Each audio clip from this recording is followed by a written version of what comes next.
Welcome back to Hollywood Bulletin. Today we're diving into the incredible true story of Mike Hall, the man behind Rust Valley Restorers, whose passion for old cars turned into one of the most fascinating journeys in modern television. Stay with us till the end, because what started as a heartbreaking ending for Mike's life's work turned into one of the greatest comebacks in reality TV history.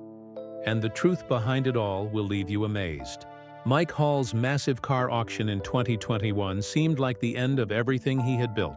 In just one day, 40 years of collecting vanished before his eyes. The final episode of Rust Valley Restorers aired, showing the emotional sale, and fans around the world said goodbye to the legendary Junkyard King. But what no one expected was what came next. New episodes began to appear, and Mike was still on TV, still fixing cars, still chasing the dream. How did the man who lost his empire somehow keep his show alive? The answer reveals a side of Mike Hall most viewers never knew. Born on February 4, 1958, in St. Boniface, Manitoba, Mike's story began when his father took a job with the Canadian Pacific Railway, moving the family west to Kamloops, British Columbia. That move changed everything. With endless backroads and open fields, young Mike found his true calling. While most kids were into bikes or records, Mike was sneaking into old barns and fields, dragging home broken-down cars that everyone else saw as junk. He didn't see rust. He saw potential, and before long, his collection started growing. By his early 20s, Mike had dozens of vintage cars. Without any formal training or trade school certificates, he taught himself everything from rebuilding engines to shaping metal, turning every failed repair into a new lesson. His early years were spent busting knuckles in freezing sheds, learning not from teachers but from trial and error.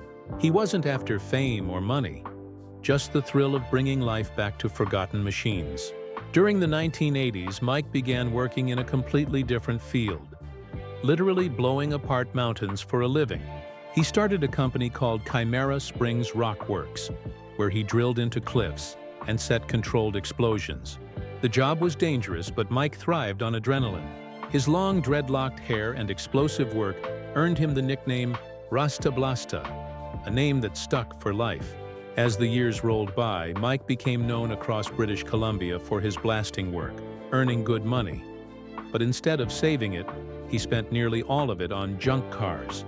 Whether they were muscle cars, pickups, or forgotten European classics, if they had a story, Mike wanted them. By the 2010s, Mike's collection had exploded to over 400 cars.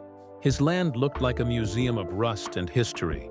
Some called it junk, but Mike saw beauty. He and his team, known as the Rust Bros, were on a mission to save machines others had abandoned. Even if they never ran again, Mike believed rescuing them from the scrapyard was victory enough. This obsession, though strange to outsiders, was deeply emotional for him. He once said he felt drawn to cars that needed saving, and every blast job he took helped fund another rescue.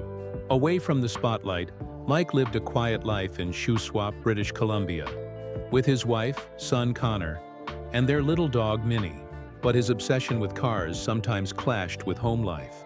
His wife banned junk cars from their 26-acre farm, so Mike simply bought another 5-acre lot in Tappan. That land became his field of dreams, filled with hundreds of aging cars. Each one had a story, and to Mike, they were more than metal. They were memories. Then fate stepped in.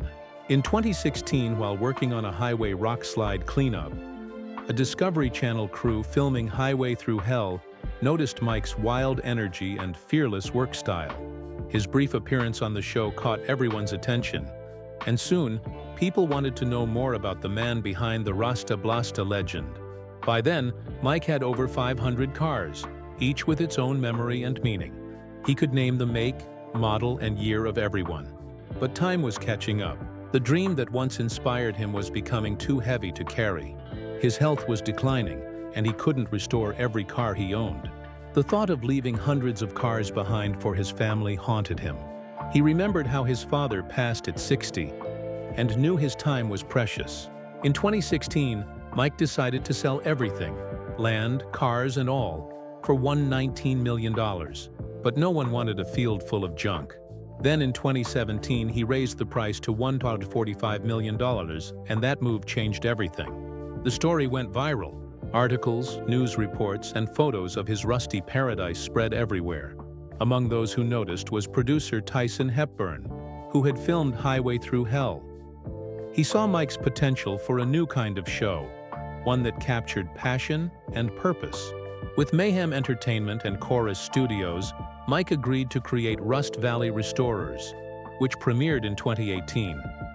Joined by his loyal team, Avery Shea, his best friend and heavy mechanic, his son Connor, the calm voice of reason, and crew members Cassidy and Sarah, the Rust Bros began turning old wrecks into treasures.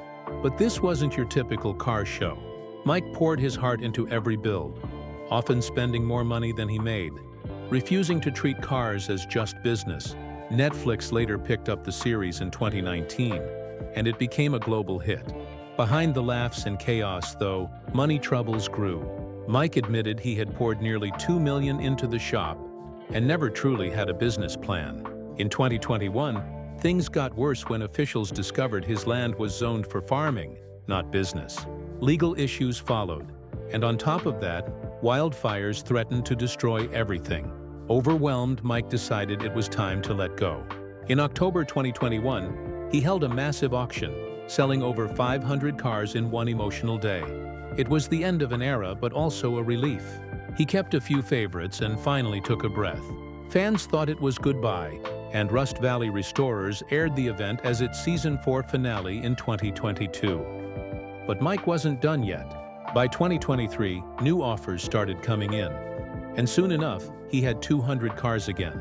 History Channel returned for Season 5, which premiered in 2024, showing Mike, Avery, and Connor rebuilding their smaller, smarter operation with the same heart as ever.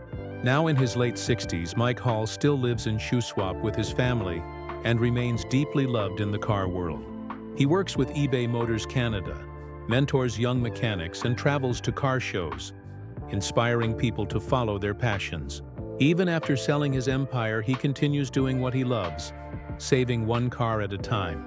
Mike Hall's story isn't just about rust, cars, or fame. It's about resilience, passion, and never giving up on what you love, no matter how many times life makes you start over. He proved that when you chase your dream for the right reasons, it never truly ends. It just evolves. If you were inspired by Mike Hall's incredible journey, don't forget to subscribe to Hollywood Bulletin and press the bell icon so you never miss another story that celebrates passion, perseverance, and the human spirit behind Hollywood's most extraordinary lives.